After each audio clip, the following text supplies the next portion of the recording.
Marketing har yilgiday 2026-yil ham anchayin o'zgaradi. Kim agar bozorga moslashmasa, bozordan chiqib ketadi. Birinchi trend: ilova ichidagi xaridlar. Insonlar ko'rdimdan sotib oldimgacha bitta narsani xohlaydi. Telegram mini ilovalar ichidagi marketplace ga aylanadi. Agar gamifikatsiya qo'shilsa, xaridlar o'yin bo'lib ketadi. Qadamlar qanchalik kam bo'lsa, konversiya shunchalik yuqori bo'ladi. Ikkinchi trend: analog tajribalar. Raqamli shovqinlardan charchagan insonlar jonli yuzlar hamda real hissiyotlar tomon qaytmoqda.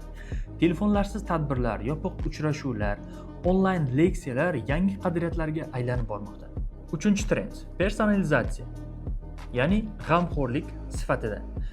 Endi kompaniyalar mahsulotni emas, kayfiyatni ko'taradigan kontentlar taklif qilishadi. G'amxo'rlik, ilhom, diqqat va hazil. Endi insonlar kontentlarni emas, kontentlar insonlarni topadi. 2026-yil marketingi hissiyot, tezlik hamda g'amxo'rlikni o'z ichiga oladi. Siz ham o'z biznesingizni kuchli g'oya orqali rivojlantirish uchun bizga obuna bo'ling.